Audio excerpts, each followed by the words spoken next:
जय Hind everyone. First of all happy Holi to each and everybody. आज बढ़िया अपनी जो होली है आपने घर पे मनाई है। नेक्स्ट होली अश्योर करता हूं कि आप लोग एनडीए में मनाओगे। अभी मेहनत कर लो भाई, आगे बहुत मजा आने वाला है। ठीक है, so in this particular session we are going to start the chemistry. This is going to be the part 1।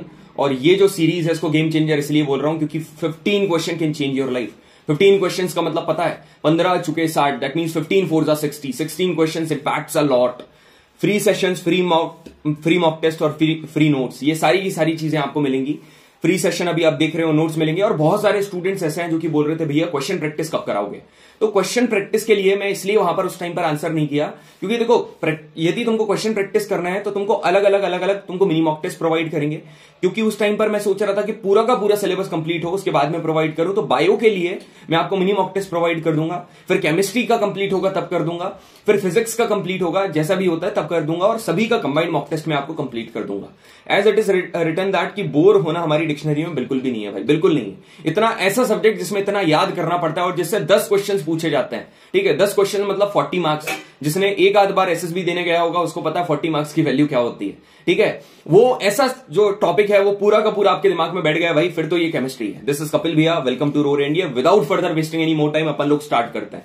ठीक है, तो केमिस्ट्री से स्टार्ट करते हैं। कभी भी कोई भी चीज स्टार्ट होती है केमिस्ट्री में, सबसे पहले अपन एकदम छोटी चीज से स्टार्ट करते हैं। बायो को सेल से स्टार्ट करा था, केमिस्ट्री को मैटर से स्टार्ट करेंगे। मैटर का मतलब मोस्टली लोगों को पता है। ये जो जितने भी नोट्स है ना, सीधे आपको इंपॉर्टेंट फैक्ट्स के फॉर्म में दिखाई देंगे, सीधे लाइन से। ऐसा कोई फालतू की चीज नहीं है, ये लिखा फिर ये लिखा, एकदम डायरेक्टली आपको मिलेंगे सो दैट आप उनको इजीली दिमाग में रख सकते हो। मैटर क्या होता है? कोई भी ऐसी चीज जिसका कुछ मास होता है और कुछ स्पेस ऑक्यूपाई करती हो। मास, यहां पर मास होना चाहिए और थोड़ा सा क्या होना चाहिए, और उसका कुछ ना कुछ स्पेस ऑक्यूपाई करना चाहिए।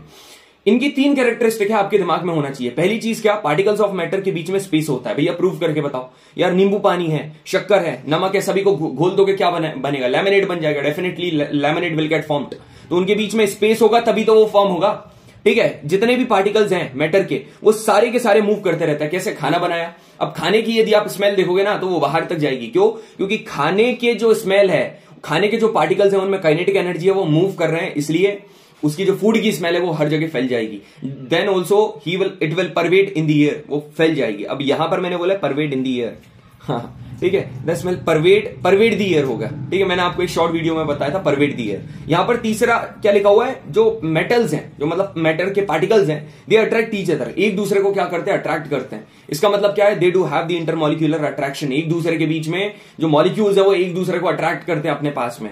यहां पर डेंसिटी क्या होती है? सभी को पता है, मास पर volume. Mass upon volume is equal to density. Mass की यूनिट होती है ग्राम, वॉल्यूम की यूनिट होती है मीटर क्यूब। तो gram per metre cube is the unit of density. ठीक है, देखो यहां पर गैस के बारे में क्या लिखा हुआ है? जो गैस है आप इसको वेसल में कंप्लीटली फिल कर सकते हो, मगर आपको पता है जब ये गैस को आप किसी भी वेसल में फिल करोगे तो ये उसकी दीवारों के ऊपर जो वॉल है उसके ऊपर बहुत ज्यादा प्रेशर लगाएगी। अब ये पता है ये क्या शो करता है? वो ये शो करता है कि ये जो गैस पर्टिकुलरली है इसका वीक फोर्स ऑफ अट्रैक्शन है। का इसके पार्टिकल्स का, इसके जो पार्टिकल्स हैं इनका वीक फोर्स ऑफ अट्रैक्शन है, इसलिए तो वो दूर दूर भाग रहे हैं। यदि अच्छा खासा अट्रैक्शन होता तो एक दूसरे के पास रहते ना भाई, अलग अलग क्यों भागते? ठीक है, जितना आगे जाओगे उतना ज्यादा इंटरेस्टिंग होते जाएगा।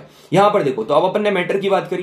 3 स्टेट्स होती है मैटर की। 3 स्टेट्स भैया कौन कौन सी होती है? एक होती है सॉलिड, एक होती है लिक्विड, एक होती है गैस। अब यदि आप देखोगे फोर्स ऑफ अट्रैक्शन, अट्रैक्शन मतलब कि इनके जो मैटर है, इनके जो पार्टिकल्स के बीच में फोर्स ऑफ अट्रैक्शन काय में जाता है? सॉलिड में बहुत ज्यादा है, लिक्विड में फिर थोड़ा कम है, और गैस में सबसे कम है। यदि इंटरमॉलिक्यूलर अट्रैक्शन की बात करेंगे, मतलब कि मॉलिक्यूल्स के बीच का अट्रैक्शन, तो देखो फोर्स ऑफ अट्रैक्शन मतलब ज्यादा है। यदि इंटरमॉलिक्यूलर की बात करोगे तो मॉलिक्यूल्स के बीच में कितना ज्यादा अट्रैक्शन है, तो भाई सॉलिड में बहुत ज्यादा है, लिक्विड में कम है, फिर गैस में उससे भी कम है। यदि इंटरमॉलिक्यूलर स्पेस की बात करें तो एक बात बताओ, यदि अट्रैक्शन बहुत ज्यादा है और इंटरमॉलिक्यूलर फोर्स बहुत ज्यादा है तो एक बात बताओ, स्पेस तो कम होगा ना, उनके बीच में स्पेस कितना कम हो जाएगा? क्योंकि दोनों एक दूसरे से चिपके हैं। तो सॉलिड में ये कम होगा, लिक्विड में थोड़ा ज्यादा होगा। गैस के पार्टिकल के बीच में स्पेस बहुत ज्यादा होता है, इसलिए वो अलग अलग जगह प्रेशर लगाते फिरते हैं और घूमते हैं। समझ में आया सभी को? अब आगे बढ़ते हैं अपन लोग। यहां पर क्या लिखा हुआ है ये चीज हमेशा याद रखना, जो लिक्विड का वॉल्यूम होता है ना मेरे भाई, ये सॉलिड के वॉल्यूम से हमेशा ज्यादा होता है। कॉमन सेंस है, क्योंकि लिक्विड ज्यादा जगह ऑक्यूपाई करता है, कभी भी देखना। अब यहां पर लिखा हुआ है ये चीज आती है, थर्मोडायनेमिक्स पढ़ेंगे, इसकी मैं ट्रिक बता दूंगा। देखो फिर भी देखो, सेल्सियस को यदि आपको केल्विन में करना है तो आपको +273 करना पड़ेगा। है ना। और देखो एक ट्रिक बताऊं आपको, सी के कैल्विन क्लेन, आपने शर्ट पहना होगा इसका, सी के मतलब सही चीज है, वही ब्रांड है, और कई इसके कॉपी ब्रांड आते हैं केसी, तो ये कॉपी ब्रांड मतलब नेगेटिव और मतलब एक्चुअल ब्रांड मतलब पॉजिटिव। तो कभी भी सी से के जाओगे तो +273 और के से सी जाओगे तो -273। इसकी जो ट्रिक है मैं आपको थर्मोडायनेमिक्स में बताऊंगा, शानदार ट्रिक है, बस अभी आप इसको देख लो। यदि आपको सेल्सियस से फ़ारेनहाइट, फ़ारेनहाइट से केल्विन जाना है तो ये वो है। बाकी डोंट वरी, इसकी ट्रिक मैं बढ़िया तरीके से शॉर्ट वीडियो में बता दूंगा या फिर और कहीं बता दूंगा, ठीक है। फिर भी देख लो यार, आपने KFC सुना है, KFC में बर्गर वगैरह खाया होगा, ठीक है। KFC, इसका क्या कर दो, CFK कर दो। अब ये CFK हो गया, इन CFK में माइनस क्या कर दो, वाटर का जो बॉइलिंग पॉइंट है उनके रिस्पेक्टिव, उसमें सेल्सियस में क्या है 0 तो -0 कर दिए, फ़ारेनहाइट में -32 और केल्विन में -273 अपॉन 5954 कर दो, आपका आंसर आ जाएगा, ठीक है। अब भैया कुछ समझ में नहीं आया, ये वाला ये जो नीचे आपने बताया यार समझो मत अभी, ठीक है, अभी इसकी जरूरत नहीं है, जब हीट एंड थर्मोडायनेमिक्स पढ़ाऊंगा बढ़िया तरीके से आपको बता दूंगा, ठीक है। अब यहां पर देखो, फॉर एग्जांपल यहां पर है सॉलिड, भैया सॉलिड को हमको क्या करना है, मेल्ट करना है लिक्विड में, तो क्या होगा, पहले आपने उसका टेम्परेचर बढ़ाया, पहले उसमें आग दोगे ना, अब वहां पर क्या हुआ, जो पार्टिकल्स हैं उसकी काइनेटिक एनर्जी बढ़ गई। अब काइनेटिक एनर्जी बढ़ी तो पार्टिकल्स में वाइब्रेशंस होने लगे। अब जब पार्टिकल्स में वाइब्रेशन होने लगे तो इनके बीच का जो फोर्स ऑफ अट्रैक्शन है वो कम हो गया और पार्टिकल्स का मूवमेंट शुरू हो गया। एट दी एंड जो तुम्हारा सॉलिड है वो काय में मेल्ट होकर चेंज हो गया, लिक्विड में चेंज हो गया। अब यहां पर एक चीज देखना, ये जो आइस है ये कहां पर मेल्ट करना स्टार्ट करता है, 0 डिग्री सेल्सियस, सभी को पता है। कोई बर्फ है, यदि आप उसको 0 डिग्री सेल्सियस पर लेकर आओगे तो वो काय में चेंज हो जाएगा, वाटर में चेंज हो जाएगा, मतलब जो सॉलिड है वो लिक्विड में चेंज हो जाएगा। तो इसको बोलते हैं भैया मेल्टिंग, नहीं, केमिस्ट्री की भाषा में इसको कहा जाता है फ्यूजन। तो कहीं भी तुमको मेल्टिंग दिखे उसको बोल देना ये है फ्यूजन, ठीक है। ये सॉलिड से लिक्विड में चेंज होना 0 डिग्री सेल्सियस पर, इसको क्या बोलोगे, फ्यूजन। अब यहां पर मेरी बात ध्यान से सुनना, इस मोमेंट ऑफ टाइम पर टेम्परेचर सेम होता है, इस मोमेंट ऑफ टाइम पर टेम्परेचर सेम होता है, मतलब वो कहना ये चाह रहा है कि 0 डिग्री सेल्सियस पर सॉलिड लिक्विड में चेंज होगा। अब ये जो पर्टिकुलर पॉइंट ऑफ टेम्परेचर है यहां पर, ये जो टेम्परेचर है वो सेम है, बिल्कुल सेम है। तो ये एनर्जी आती कहां से है, ये एनर्जी लाएगा कहां से, तो कॉमन पता है यहां पर क्या होता है, ये जो एनर्जी कहां गई, ये जो एनर्जी लाता कहां से, so it is used in the changing the state. ये जो स्टेट को चेंज करने के लिए जो एनर्जी थी, मैंने क्या बोला कि भैया टेम्परेचर सेम है। अब यदि टेम्परेचर सेम है और टेम्परेचर सेम होने के बाद सॉलिड लिक्विड में चेंज हो रहा है तो एनर्जी गई कहां, अब कहां गई बताओ मेरे को, ये एनर्जी पता कहां गई, जब एक स्टेट से दूसरे स्टेट में वो चेंज हुआ तो यहां पर स्टेट चेंज करने में एनर्जी चली गई। So they overcomes the force between the particles. इसी एनर्जी की वजह से पार्टिकल्स ने क्या करा, ये जो फोर्स है उसको ओवरकम करा और इसी एनर्जी को कहा जाता है लेटेंट हीट। इसी को क्या बोलेंगे, लेटेंट हीट एब्सॉर्ब। अब कैसे भैया समझ में नहीं आया, थोड़ी देर रुको, 2 मिनट रुको, तुमको ये लेटेंट हीट का फंडा क्लियर होगा, बस 2 मिनट रुको। देखो यहां पर क्या है, 3 स्टेट होती, सॉलिड लिक्विड गैस। अब कॉमन सेंस लगाओ भाई, सॉलिड है तुम्हारे पास, जब तुम इसी सॉलिड में तुम क्या करोगे, तुमने टेम्परेचर बढ़ा दिया, टेम्परेचर बढ़ा दिया, हीट दे दी तो सॉलिड लिक्विड में चेंज हो जाएगा। अब तुमने लिक्विड का और ज्यादा टेम्परेचर बढ़ा दिया तो ये लिक्विड गैस में चेंज हो जाएगा। अब इसका उल्टा भी ट्रू है, आपने क्या करा भाई, गैस को कंडेंस कर दिया, मतलब कि इसका टेम्परेचर कम कर दिया तो लिक्विड बन गया। अब लिक्विड का तुमने क्या कर दिया, सॉलिड में क्या कर दिया, और टेम्परेचर कम कर दिया तो सॉलिड बन गया। यही कहानी बर्फ क्या होता है भाई, पानी का तुम फ्रिज में ले जाके रख दो, तुमने टेम्परेचर कम करा तो वो सॉलिड बन गया, वाटर से सॉलिड बन गया। तो इतनी तुमको समझ में आया कि टेम्परेचर बढ़ाओगे तो सॉलिड लिक्विड गैस, टेम्परेचर कम कराओगे तो गैस लिक्विड सॉलिड, उल्टा हो जाएगा। अब आगे देखो, तो एक चीज मैं तुमको बता रहा हूं, यहां पर एक चीज होती है, ठीक है, latent heat of vaporisation. Latent heat of vaporisation, vapour का मतलब क्या होता है, वेपर बनना, काय की वेपर बनना, भाप बनना।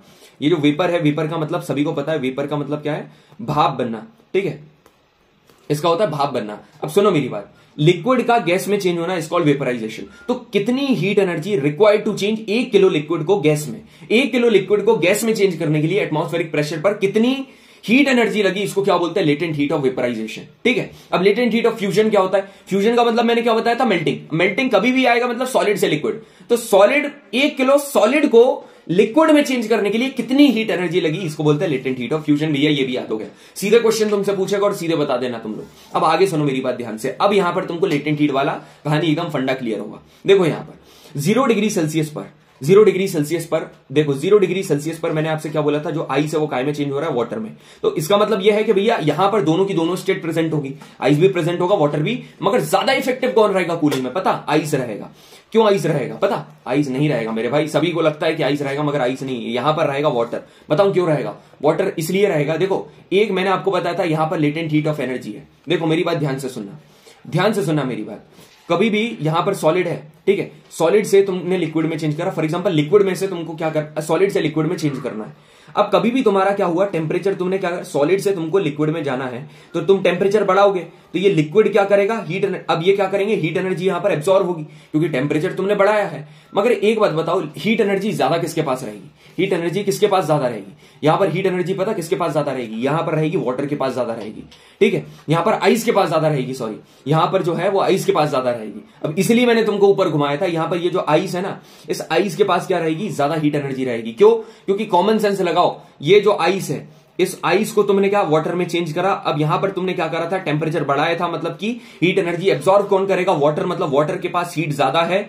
और आइस के पास हीट कम है, इसके पास हीट कम है, मतलब ये ज्यादा कूलिंग के लिए इंपैक्ट करेगा, तो आइस ज्यादा करता है, समझ में आया, आइस ज्यादा करेगा।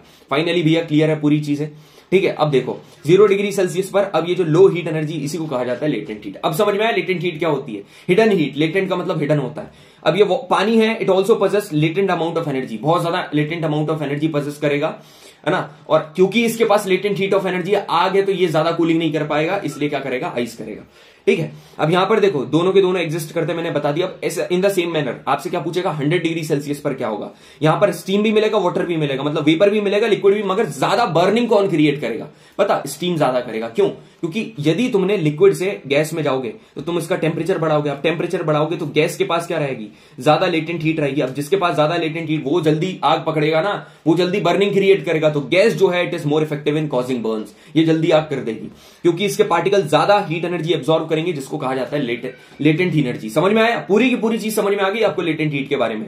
सो particles of steam at 100 degree Celsius, इनके पास ज्यादा एनर्जी होगी than the water at the same temperature, ठीक है। अब आगे बढ़ते हैं, यहां पर देखो ये जो बॉइलिंग है ना मेरे भाई, बॉइलिंग क्या है, तुम्हारा बल्क फिनोमेना है, ठीक है, बॉइलिंग तुम्हारा बल्क फिनोमेना है और इवेपोरेशन सरफेस फिनोमेना है। ये इवेपोरेशन का सरफेस फिनोमेना पूछा हुआ है, बॉइलिंग का नहीं पूछेगा, आप याद रखना। मैंने तुमको एक चीज बताई थी, सॉलिड का लिक्विड में चेंज होना मेल्टिंग, मगर यहां पर कहा जाता है फ्यूजन, ठीक है। अब कॉमन सेंस से लगाओ, यदि लिक्विड है, ठीक है, लिक्विड है, ये लिक्विड है, इसको तुम गैस में चेंज करोगे, मतलब वेपर बन रही है, तो इसको क्या बोलेंगे, वेपराइजेशन। अब गैस को तुमने क्या करा, बहुत दबा दिया, कंडेंस कर दिया, तो क्या बन गया, लिक्विड, तो इसको क्या बोलेंगे, कंडेंसेशन, इसको बोलेंगे कंडेंसेशन। एक चीज मैं आपको बताऊं, सॉलिड का डायरेक्टली गैस में चेंज होना, इसको पता क्या बोलते हैं, इसको बोलते हैं सब्लिमेशन, इसको डायरेक्टली चेंज होना, इसको बोलते हैं सब्लिमेशन। अब गैस का सॉलिड में बनना, इसको कहा जाता है डिपोजिशन, इसको बोलेंगे डिपोजिशन। अब सुनना, लिक्विड का सॉलिड का लिक्विड बनना तो फ्यूजन है, मगर लिक्विड से सॉलिड बनना सॉलिडिफिकेशन, मतलब दो जगह से सॉलिड बन सकता है। यदि लिक्विड से सॉलिड बनेगा तो सॉलिडिफिकेशन, यदि गैस से सॉलिड बनेगा तो डिपोजिशन, ठीक है। अब आगे बढ़ते हैं, I am sweating right now, ठीक है, सही से पढ़ो भाई तुम लोग, एकदम मैं पूरी एनर्जी निकाल रहा हूं अपनी। यहां पर देखो, ये सॉलिड से लिक्विड जाएगा तो ये क्या है, फ्यूजन, ठीक है। यहां पर अब लिक्विड से गैस जाएगा तो वेपराइजेशन, अब गैस से तुम्हारा सॉलिड जाएगा तो क्या बनेगा, डिपोजिशन। सॉलिड से गैस सब्लिमेशन, ठीक है, गैस से लिक्विड कंडेंसेशन, और लिक्विड से सॉलिड सॉलिडिफिकेशन। इसको याद कर लो, और बाकी याद ही क्या करना, नाम से तुमको समझ में आ रहा है भाई, ठीक है। अब यहां पर देखो, एक चीज सॉलिड CO2 होती है, ये जो सॉलिड CO2 होती है ना, इसको कहा जाता है ड्राई आइस। इसको पता हाई प्रेशर के अंदर स्टोर करना पड़ता है। इसका रीजन पता ये है, क्योंकि ये जो सॉलिड CO2 है ये डायरेक्टली कन्वर्ट हो जाती है गैसेस स्टेट में। ये डायरेक्टली आप देखोगे गैस में कन्वर्ट हो जाएगी, क्योंकि ये गैस में कन्वर्ट होगी ड्राई आइस, इसलिए इसको कायम में हाई प्रेशर में रखना पड़ता है। हाई प्रेशर मतलब लो टेम्परेचर। तो यहां पर ऐसा होता है कि जैसे ही इसका 1 एटमॉस्फेयर से प्रेशर कम हुआ, ये खटाक से चेंज। अब 1 एटमॉस्फेयर का मतलब क्या होता है, ATM, 1 ATM। ATM पता क्या होता है, it is the unit of measuring pressure. भैया पास्कल थी, अरे यहां पर एटमॉस्फेयर में ATM है, ATM से प्रेशर को मेजर करा जाता है, और ये प्रेशर वो है जो कि कौन एक्सर्ट करती है, gas. 1 ATM is equal to 1.01 into 10 to the power 5 pascal आ सकता है। अब मेरी बात ध्यान से सुनो। अब भैया आपने बोला एटमॉस्फेरिक प्रेशर होता क्या है, अरे जो प्रेशर एटमॉस्फेयर लगाएगा पार्टिकल्स के ऊपर उसको atmospheric pressure, pressure of air in the atmosphere इसको बोलेंगे एटमॉस्फेरिक प्रेशर।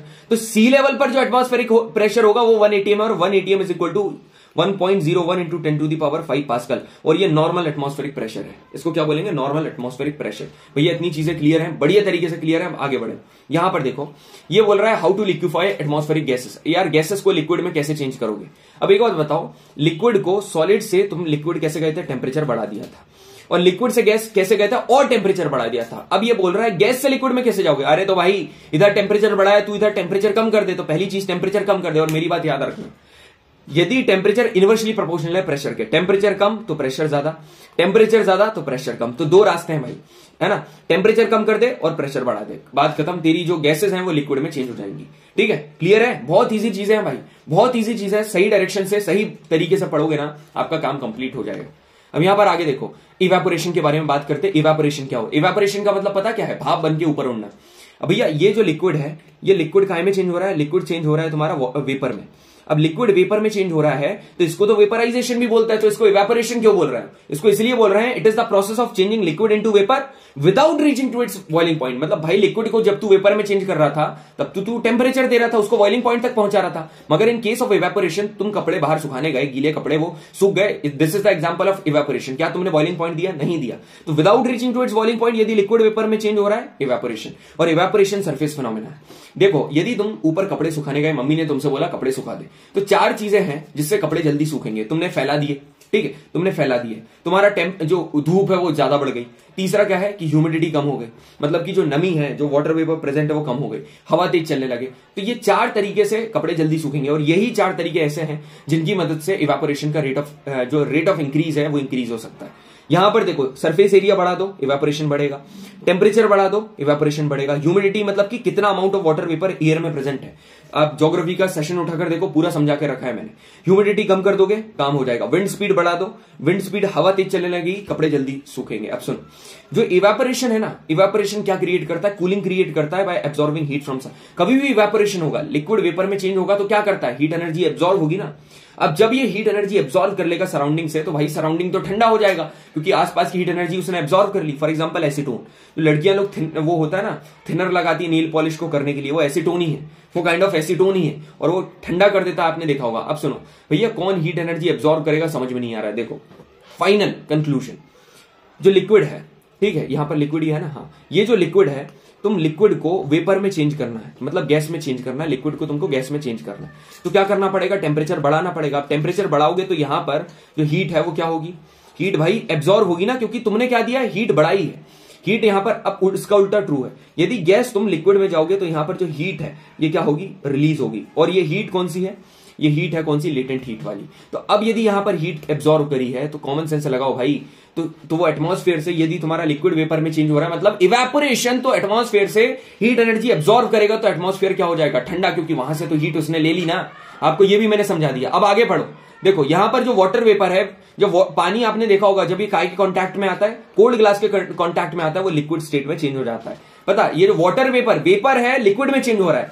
अब वेपर लिक्विड में चेंज हो रहा है, मतलब कि वेपर लिक्विड में चेंज हो रहा है। अब तुमसे पूछेगा, पता क्या पूछेगा, when the cold water glass comes in the contact, when the water vapour comes in the contact with the cold water glass, वहां पर लिक्विड में चेंज क्यों हो जाता है। आपका आंसर पता क्या होगा, वो जो वेपर है वो लिक्विड में चेंज हुई, तभी आपको वो डॉट डॉट दिखने लगते हैं पानी की बूंदे ग्लास के ऊपर। वो पता क्यों हुआ, क्योंकि यहां पर जो लेटेंट हीट है, हीट एनर्जी वो लूज हो गई और वो वेपर काय में चेंज हो गया, लिक्विड में। अब ये ऐसा क्यों हुआ, ऊपर आपको मैंने बता दिया था। अब आगे बढ़ते हैं, यहां पर कहानी समझो आप। यहां पर एक चीज लिखी हुई है, कंप्रेसिबिलिटी मतलब सॉलिड लिक्विड गैसेस की। देखो यहां पर क्या आएगा, यहां पर स्पेस आएगा, और यहां पर क्या आएगा, यहां पर फोर्स आएगा। मेरी बात सुनो, यदि कंप्रेसिबिलिटी ज्यादा है, मतलब कोई भी है सॉलिड में यदि बहुत ज्यादा कंप्रेशन है, तो एक बात बताओ, उसका इंटरमोलिक्यूलर फोर्स ज्यादा है कि नहीं, बिल्कुल है। अब यदि इंटरमोलिक्यूलर फोर्स ज्यादा है तो उनके बीच में स्पेस कम है, इसलिए ये नीचे इनवर्सली प्रोपोर्शनल लिखा है। बस तुमको समझ में आ जाएगा, ये सीधा का सीधा रिलेशन कई बार एग्जाम में आता है, इंपॉर्टेंट है। मैं सीधे आपको नोट्स प्रोवाइड कर रहा हूं भाई, सीधे, ठीक है, सीधा आप उसको याद रखो और एग्जाम में देने जाओ, सीधा आपको क्वेश्चन मिलेगा। यहां पर कंप्रेसिबिलिटी ज्यादा तो फोर्स ज्यादा, और फोर्स ज्यादा तो स्पेस कम।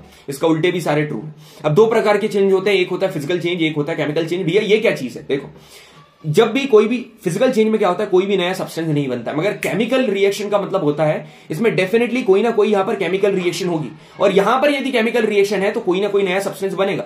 फिजिकल चेंज का मतलब क्या है, a change of matter that occurs without change of the chemical composition. इसमें केमिकल कंपोजिशन में कोई भी चेंज नहीं आएगा, बट यदि आप केमिकल चेंज के बारे में बात करोगे तो यहां पर केमिकल कंपोजिशन में डेफिनेटली यहां पर चेंज आने वाला है। अब एक बात बताओ, केमिकल रिएक्शन हुई, क्या आप उसको वापस से रिवर्स कर सकते हो क्या, नहीं, ये इरिवर्सिबल है, और ये रिवर्सिबल है, और ये टेम्पररी। फॉर एग्जांपल मैं आपको बताऊं, आटा है, आटा को आपने नीड करा, उसका डो बन गया, पूरा का पूरा डो बन गया। अब तुम इस डो को सुखा दोगे ना तो वो तुम्हारा आटा बन सकता है, बिल्कुल बन सकता है, सुखा कर देख लेना, उसको फोड़ दो, आटा बन जाएगा। तो ये फिजिकल चेंज है। मगर तुमने वो डो को कुक करके चपाती बना ली, तो तुम वो रोटियों का डो नहीं बना सकते हो, क्योंकि वो चपाती बन गई है। तो ये केमिकल चेंज है, समझ में आया, ये आता है, इंपॉर्टेंट है, दूसरा कॉम्पिटिटिव एग्जाम में पूछा हुआ है। जितनी भी फिजिकल प्रोसेस है जैसे evaporation, condensation, sublimation, crystallisation, distillation, centrifugation, filtration, ये सारी की सारी फिजिकल चेंज है। तुम एक बात बताओ, पूरी प्रोसेस मैंने फिजिकल चेंज की बता दी है मैंने तुमको सारी। अब क्या पूछेगा ऑप्शन में, ये डालेगा और क्या, तुम देख लेना, यहां पर डाल दिया इवेपोरेशन। अब तुम क्या करोगे, केमिस्ट्री का वर्ड है केमिकल चेंज, नहीं ये फिजिकल चेंज है क्योंकि फिजिकली चीजें हो रही है। रस्टिंग ऑफ एन आयरन, जंग लगना, कोरूजन, यहां पर क्या हो रहा है, जो आयरन है उसमें क्या हो रहा है, Fe2O3 बन रहा है क्योंकि उसमें क्या ऑक्सीजन रिएक्ट कर रही है, पानी रिएक्ट कर रहा है, गैसोलीन का सेपरेट होना, यहां पर केमिकल चेंज है। पता है यहां पर क्या होता है, या तो एनर्जी रिलीज होगी या तो एब्जॉर्ब होगी, क्यों, क्योंकि केमिकल रिएक्शन हो रही है तो होगा ना ऐसा। अब एक बात बताओ, आपने एप्पल काटा, ठीक है, ये फिजिकल चेंज है, क्यों, क्योंकि यहां पर बस शेप और साइज में चेंज आएगा। अब कई लोग बोल रहे होंगे भैया वो तो वापस से आप जोड़ कैसे सकते हो, अरे है तो एप्पल ना, भले ही तूने काटा है तो एप्पल, तूने आटे को डो में चेंज करा है तो वो आटे ही ना, तू वापस से उसको आटा बना दे सुखाकर। एप्पल को तूने कट करा है तो एप्पल ना मेरे भाई, अब एप्पल है। अब इन द सेम मैनर यदि वही एप्पल थोड़ी देर रखा रहेगा वो कैसा हो जाएगा, ब्राउन, तो अब ये केमिकल चेंज है क्योंकि ब्राउन कलर का हो गया। पूरा का पूरा फिजिकल चेंज, केमिकल चेंज, इसके बाहर नहीं आएगा, मेरे ऊपर भरोसा रखो, बिल्कुल नहीं आएगा। अब आगे बढ़ते हैं। मिक्सचर, दो प्रकार के मिक्सचर होते हैं भाई। मिक्सचर का मतलब पूरा सब कुछ मिला दो। Mixture is something that contains more than one pure substance. दो प्रकार के होते हैं, एक होमोजेनस, हेट्रोजेनस, बचपन से पढ़ते आए हो। इनका जो कंपोजिशन है वो है यूनिफॉर्म और they are non uniform in composition. Hetero का नॉन यूनिफॉर्म,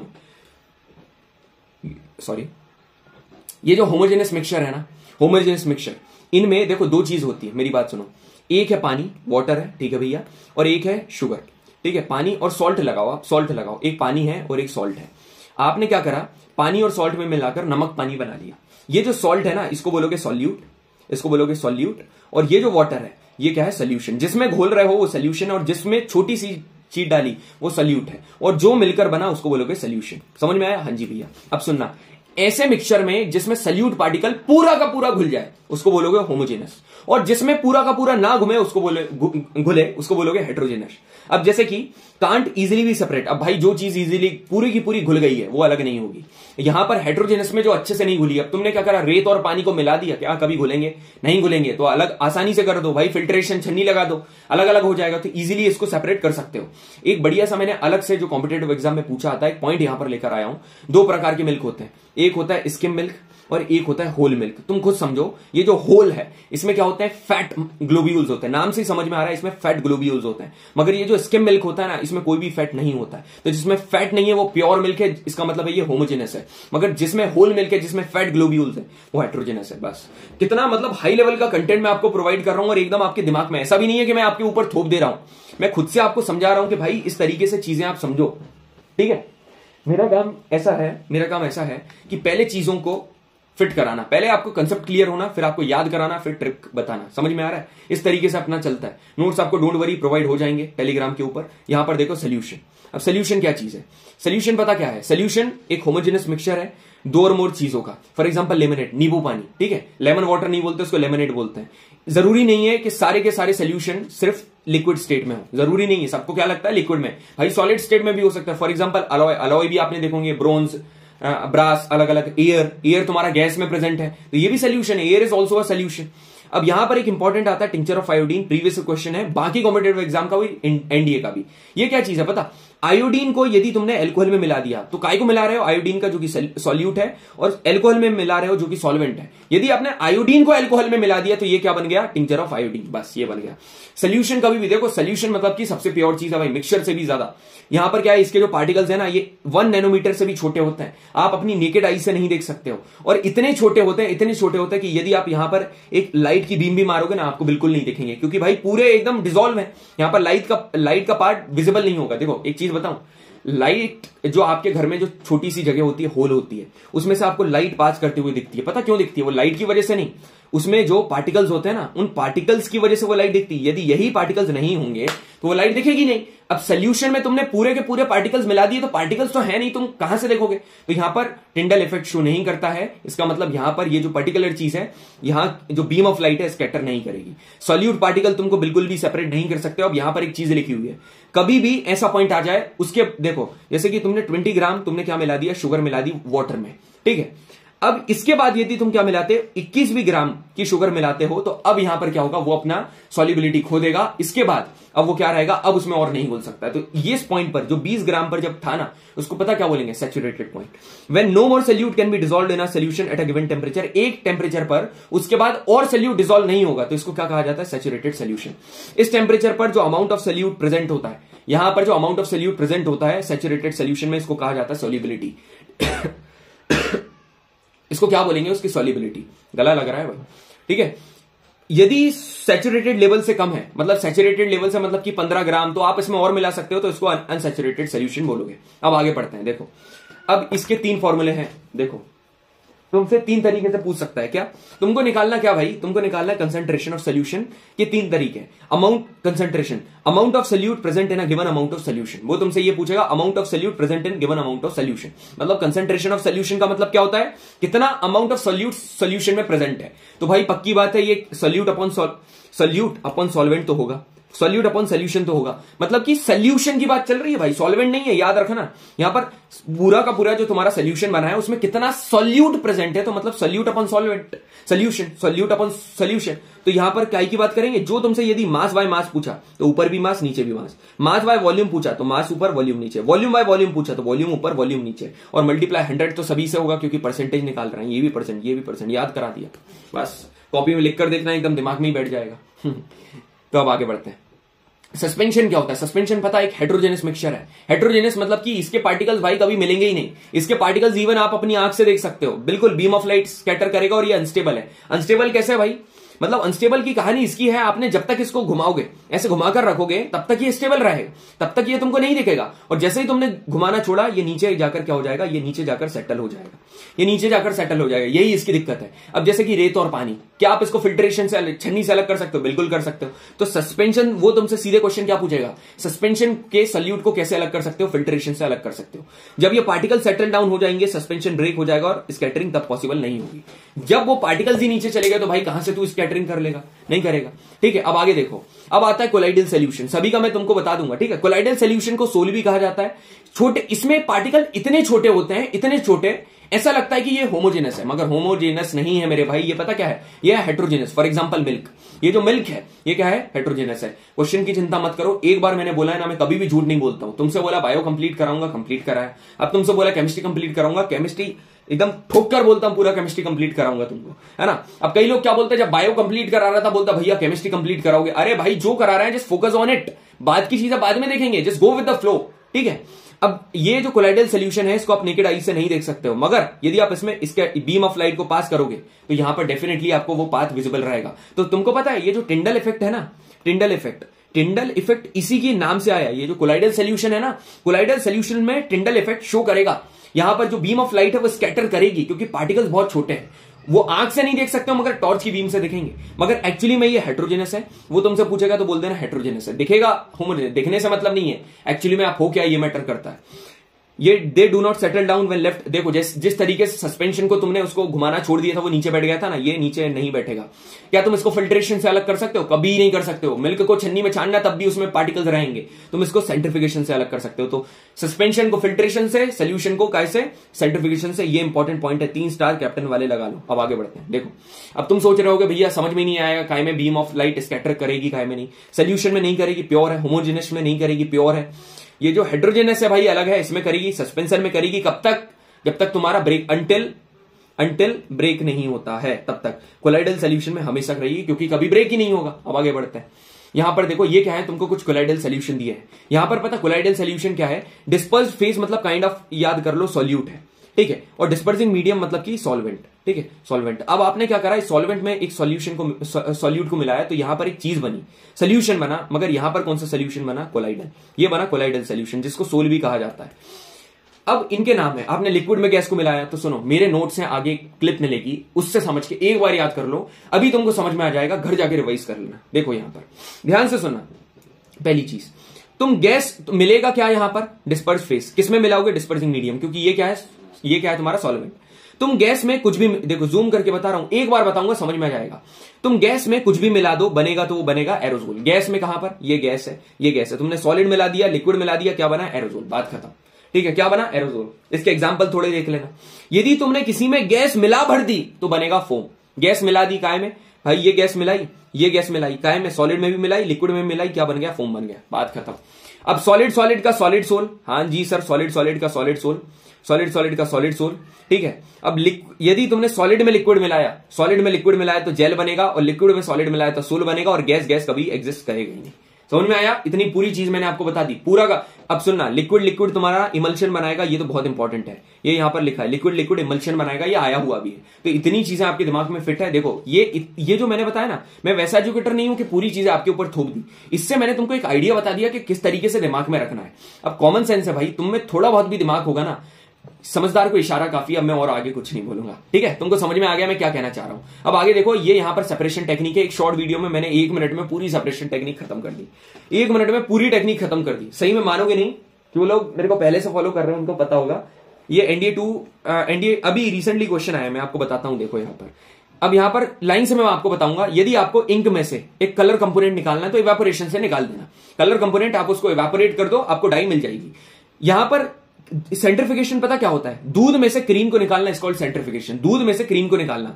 ब्लड टेस्ट और यूरिन टेस्ट में सेंट्रिफिकेशन का यूज होता है। देखो एक बात बताऊं, यहां पर मैंने लाइन से वो सारे इंपॉर्टेंट पॉइंट बता दिए जिसके बाहर कभी क्वेश्चन आता नहीं, किसी भी कॉम्पिटेटिव एग्जाम में कभी नहीं जाएगा भाई। बहुत एनालिसिस करा है, ठीक है, तब जाके ये पॉइंट निकले हैं। तो आप एकदम दिमाग में रखना, दूध में से मलाई अलग करना है तो सेंट्रिफिकेशन। ब्लड और यूरिन टेस्ट में भी, वॉशिंग मशीन में जब तुम्हारे कपड़े सूखते हैं ना, तो वो जितना भी गीला पानी है वो स्क्वीज आउट होता है, वो भी सेंट्रिफिकेशन की एग्जांपल है। सेपरेटिंग फनल की बात करोगे, ये पता कब यूज होता है? इमिसिबल लिक्विड का मतलब ऐसे लिक्विड जो कभी मिल नहीं सकते, जैसे कि तेल और पानी, इनको अलग करना है तो सेपरेटिंग फनल। ये अलग अलग लेयर बनाकर तुम देखना, लेयर बनाकर ये अलग हो जाते हैं अलग अलग डेंसिटी के हिसाब से, ये सेपरेटिंग फनल। ऐसा करके अलग अलग यहां पर वो डेंसिटी बना लेते हैं, ऑयल अलग पानी अलग। सब्लिमेशन का मतलब पता है? सब्लिमेशन के लिए जैसे कपूर है, सब्लिमेशन का मतलब सॉलिड का डायरेक्टली गैस में चेंज होना, मैंने बताया था। अब कपूर है, जलाओगे, तुमने देखा होगा वो बचता नहीं है, पूरा एकदम चला जाता है। तो कैम्फर और सॉल्ट को अलग करना है तो सब्लिमेशन। 3 वर्ड याद करो, कहीं पर भी दिखे सब्लिमेशन लगा देना। Ammonium chloride, naphthalene, anthracene, 3 word ऐसे हैं, कहीं पर भी दिखे सब्लिमेशन। आंसर में कौन सी सेपरेशन टेक्निक? सब्लिमेशन। अब अपन बात करते हैं क्रोमैटोग्राफी। क्रोमा का मतलब होता है कलर, ठीक है। यहां पर क्या है, यदि तुमको सल्यूट को अलग करना है जो कि काय में डिसॉल्व है, सेम सॉल्वेंट में डिसॉल्व है, ऐसा सल्यूट जो कि सेम सॉल्वेंट में डिसॉल्व है, उनको अलग करना है तो क्रोमैटोग्राफी। जैसे कि ड्रग, ये जो ड्रग्स हैं ब्लड में डिसॉल्व है, क्रोमैटोग्राफी। देखो ब्लड और यूरिन टेस्ट में सेंट्रिफिकेशन, मगर ड्रग को ब्लड से निकालना है तो क्रोमैटोग्राफी। समझ में आया? अब आगे बढ़ते हैं। डिस्टिलेशन। डिस्टिलेशन क्या प्रोसेस है? 2 मिसेबल लिक्विड जो कि मिल सकते हैं उनको अलग करने की प्रोसेस को डिस्टिलेशन कहते हैं, जैसे कि एसीटोन और पानी, ठीक है। एक फ्रैक्शनल डिस्टिलेशन होता है, स्पेशल काइंड ऑफ डिस्टिलेशन। यदि तुम्हारा, सुनो, बॉइलिंग पॉइंट का डिफरेंस ज्यादा है तब तो बढ़िया बात है भाई। यदि बॉइलिंग पॉइंट का डिफरेंस कम हो गया, यदि बॉइलिंग पॉइंट का डिफरेंस बहुत माइन्यूट हो गया, तब तुम काय का यूज करोगे? फ्रैक्शनल डिस्टिलेशन का। इसमें कुछ नहीं है, फ्रैक्शनेटिंग कॉलम हो जाता है और सेम चीज है। पेट्रोलियम प्रोडक्ट को अलग करना है तो फ्रैक्शनल डिस्टिलेशन यूज होगा।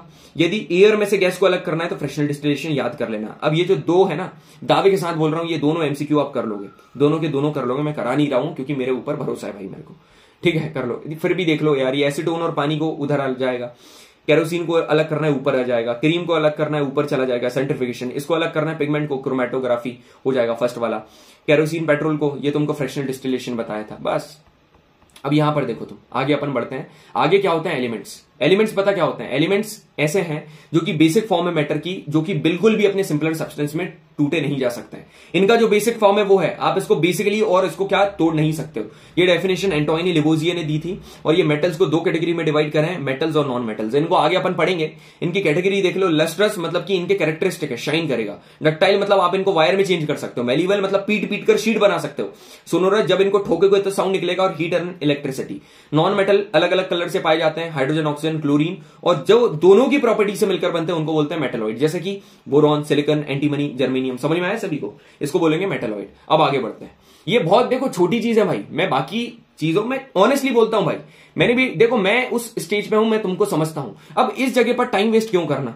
जब पता है भाई एलिमेंट क्या है, क्या चीज है, इसलिए टाइम वेस्ट क्यों करना? जब कंसेप्ट आएगा वहां मैं टाइम देता हूं, बिल्कुल देता हूं। अब यहां पर देखो, जब दो और more elements can combined with one another in a fixed ratio, इसको क्या बोलेंगे? कंपाउंड। अब यहां पर हम कंपाउंड की बात कर रहे हैं। जब दो या दो से ज्यादा एलिमेंट एक फिक्स्ड रेशियो में मिलेंगे उसको बोलेंगे कंपाउंड। इनका फिक्स कंपोजिशन होता है, जैसे कि H2O है ना, इनका फिक्स मेल्टिंग पॉइंट होगा, बॉइलिंग पॉइंट होगा। यदि आप पानी का देखो, आइस का देखोगे 0 डिग्री सेल्सियस पर मेल्ट करने लगेगा, ठीक है। बॉइलिंग पॉइंट भी उसका है। अब सुनो, यदि मैं आपसे बोलूं, मैंने कहा भाई आपने बोला पानी दे दो भैया, मैंने बोला एक काम करो, मैं तुमको हाइड्रोजन पिला दे रहा हूं और बाहर जाकर ऑक्सीजन ले लो, तुम्हारी प्यास बुझ जाएगी, क्योंकि दोनों को मिलकर तुम्हारा क्या H2O बनता है। मगर नहीं भाई, जो वाटर की प्रॉपर्टी है वो वाटर सेटिस्फाई करेगा और जो उसके कॉन्स्टिट्यूएंट की प्रॉपर्टी है वो सेटिस्फाई करेगी। मतलब they have totally different property than that of their constituent element. अलग प्रॉपर्टी है एलिमेंट के, ठीक है। ये constituent can be separated by, सुनो सबको क्या लगता है पता, ऐसा लगता है कि इनके कॉन्स्टिट्यूएंट अलग नहीं हो सकते। कंपाउंड के कॉन्स्टिट्यूएंट अलग हो सकते हैं, मगर केमिकल और इलेक्ट्रोकेमिकल रिएक्शन के through they can be broken down, ये अलग हो सकते हैं। ये लाइन क्यों लिखी? क्योंकि एलिमेंट्स के कंपैरिजन कर रहा है। एलिमेंट कभी भी ब्रोक डाउन नहीं हो सकते, टूट नहीं सकते, मगर कंपाउंड हो सकते हैं। समझ में आया? इनका एटॉमिक रेडियस नैनोमीटर में बताओगे। 1 नैनोमीटर पता किसके बराबर रहता है? 1 नैनोमीटर होता है 1/10⁹ मीटर, मतलब 10⁻⁻⁹ नैनोमीटर के बराबर रहता, मीटर के बराबर रहता है 1 नैनोमीटर। समझ में आया? बहुत ईजी चीज है ये। 1 नैनोमीटर काय के बराबर रहेगा? 1/10⁹ मीटर, मतलब 10⁻⁹ मीटर के बराबर। सोचो कितना छोटा है। अब आगे देखो, ये कुछ लॉ ऑफ कॉम्बिनेशन है भाई, बहुत ईजी है। बस तुमसे पता क्या पूछेगा, ये किसने दी, बस। ज्यादा वो मगजमारी। 2 प्रकार की होती है, एक है कंजर्वेशन ऑफ मास, एक है definite proportion. Conservation of mass पता किसने दिया? ये एंटोनी लेवोजिए, ये वही बंदा है जिसने एलिमेंट की डेफिनेशन दी, ठीक है। और डेफिनेट प्रोपोर्शन ये जोसेफ एल प्राउस ने दी है, जोसेफ एल प्राउस, जेएल प्राउस ने दी है। अरे कोई भी कंजर्वेशन ऑफ मास मतलब मास can neither be created nor be destroyed, बात खत्म, ठीक है। कोई भी क्लोज सिस्टम है उसमें जो मास है रिएक्टेंट साइड वो प्रोडक्ट के साइड इक्वल होगा। समझ में आ रहा है? The mass at the reactant side will be equal to the mass at the product side. अब यहां पर क्या लिखा हुआ है, यदि आप यहां पर देखोगे, ये जो लॉ ऑफ डेफिनेट प्रोपोर्शन है ये क्या बताता है पता है? डेफिनेट मतलब सेम, कांस्टेंट, प्रोपोर्शन मतलब रेशियो। तो जो केमिकल कंपाउंड है हमेशा always consist of same element combined together ना सेम रेशियो, मतलब सेम एलिमेंट से हमेशा मिलेगा और वो सेम रेशियो में एकदम एक साथ मिले हुए हैं। तो इसको क्या बोलेंगे? Law of definite proportion. ये किसने दिया था? Joseph L प्राउस। खेल खत्म। यदि आप H2O देखोगे, ये H2O 2:16 मतलब कि 1:8 हमेशा तुमको इसी रेशियो में मिलेगा। समझ में आया? आगे बढ़े, मास का रेशियो है ये। अब यहां पर ये जॉन डेल्टन भैया ने कुछ एटॉमिक थ्योरी दी थी। क्या बोला था? सारे के सारे मैटर है एक छोटे पार्टिकल से बने हैं जिसको एटम कहा जाता है। किसको नहीं पता? ये एटम है, एकदम इंडिविजुअल पार्टिकल है, मतलब कि ये आगे जाकर डिवाइड नहीं हो सकते, क्रिएट भी नहीं किए जा सकते, डिस्ट्रॉय भी नहीं किया जा सकते। तुमसे पता सीधे पूछेगा डेल्टन की एटॉमिक थ्योरी कौन सी है? ये पहला भी समझ। जो कोई भी है भाई, गिवन एलिमेंट का एटम है, मतलब कि एक एलिमेंट है, कोई भी एलिमेंट ले लो, एक उसका एटम है, एटम 1 एटम 2, इन दोनों की जो दे आर आइडेंटिकल, इनका मास भी सेम है और इनकी केमिकल प्रॉपर्टीज भी सेम है। ऐसा मैं नहीं बोल रहा हूं, जॉन डेल्टन बोल रहे हैं। अब अलग अलग एलिमेंट है तो पक्की बात है भाई उनका मास अलग होगा, उनकी केमिकल प्रॉपर्टीज अलग होगी, ठीक है। जो एटम्स हैं ये सेम, मतलब they combine in ratio of small whole number, छोटे स्मॉल होल नंबर के रेशियो में कंबाइन होंगे और ये क्या बनाएंगे? कंपाउंड बनाएंगे। सभी को पता है कंपाउंड बनाएंगे। आखिरी इंपॉर्टेंट है, आखिरी पता क्या बोलता है? The relative and kind of atom are constant in a given compound. मतलब वही, मतलब कि किस प्रकार के एटम और कितने एटम ये कोई भी कंपाउंड में कांस्टेंट रहेंगे। भाई अब H2O है, H2O ये कितने हैं? ये 2 हैं और ये 1 है, तो ये तभी तो तुम्हारा वाटर बना, क्योंकि क्या है? ये तुम्हारा काइंड ऑफ एटम और रिलेटिव एटम कांस्टेंट है। समझ में आया? समझ में आ गया भैया? आगे बढ़ो। मॉलिक्यूल क्या होता है? अरे यार, 2 या 2 से ज्यादा एटम मिलकर तुमने क्या बना दिया? मॉलिक्यूल बना दो। एक एटम है, एक एटम और एक एटम मिले क्या बना लिया? मॉलिक्यूल बना दिया, बात खत्म। कैपेबल ऑफ इंडिपेंडेंट, सभी को पता है यार मॉलिक्यूल इंडिपेंडेंटली ही एग्जिस्ट करते, किसी के ऊपर डिपेंड नहीं करते हैं, और ये वो सारी प्रॉपर्टी शो करते हैं जो कि इनके सब्सटेंस की है। समझ में आ रहा है? वो सारी प्रॉपर्टी, अब कंपाउंड वो सारी प्रॉपर्टी शो नहीं करता, मगर मॉलिक्यूल शो करेगा जो इनके सब्सटेंस। रिलेट करो, मैं तुमको क्या, मेरा मतलब ये नहीं है पढ़ाना, मेरा मतलब ये भी बताना है कि कहां पर तुमको दिमाग में चीजें रखनी है। अब वो इतना कठिन वो था तुम्हारा कोलाइडल सॉल्यूशन के नाम, मैंने तुमको कितनी बढ़िया ट्रिक बताई है, पूरा का पूरा पेज की फोटो डाल दी है। मैंने ये नहीं देखा कि मैं फ्री में पढ़ा रहा हूं, पेड में पढ़ा रहा हूं, सारी चीजें मैंने तुमको बता दी है। अब आता है एटॉमिसिटी। एटॉमिसिटी का मतलब पता क्या है? एक मॉलिक्यूल में कितने नंबर ऑफ एटम है, बस कितने नंबर ऑफ एटम, बस ये उसका एटॉमिसिटी।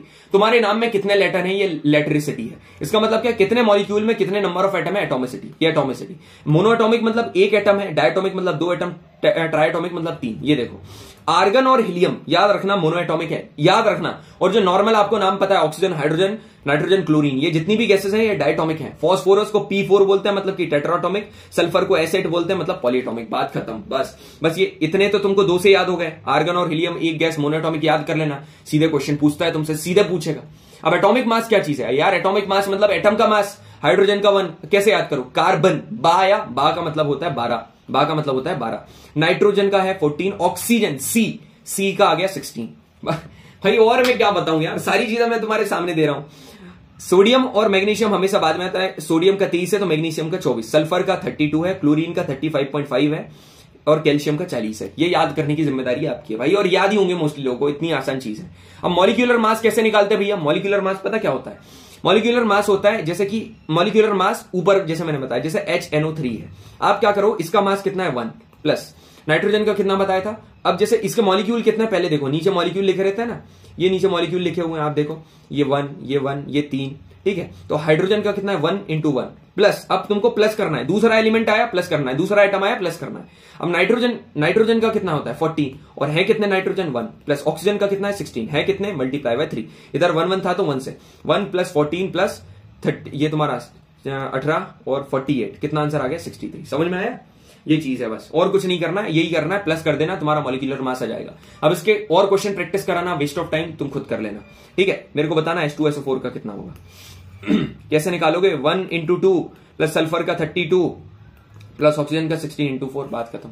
अब आगे बढ़ो भाई, फाइनली हमारा सेशन खत्म हो गया है। तुमको समझ में आया क्या? पूरा का पूरा सेशन हमने कंप्लीट कर दिया, पार्ट 1, ठीक है। बताना मेरे को कैसा रहा सेशन कमेंट सेक्शन में। तुम कब बताना, मतलब पूरा का पूरा तुमको होल हार्टेडली मैंने चीजें सामने रख दी है, पूरा जो ताश के पत्ते हैं ना पेड़ वाले मैंने सामने रख दिए। अब एक बात बताओ, तुमको सेशन फ्री में मिले, तुमको नोट्स मिला, उसके बाद तुमको ऐसे टेस्ट, तुमको भाई जो लोग मेरे को फॉलो कर रहे हैं क्विज ग्रुप, दे नो कि क्या लेवल के क्वेश्चन मैं तुमको प्रोवाइड करता हूं, दे नो वेरी वेल। अभी sweating right now, I am sweating, light वगैरह नहीं है प्रॉपरली, इन्वर्टर से चल रहा है, उसके बाद भी मैंने सेशन लिया है, ठीक है। मिलते हैं नेक्स्ट सेशन में, free chemistry mocks will be given to you, notes बनाओ, मजे करो मेरे भाई। जय Hind everyone, happy Holi, next Holi NDA में।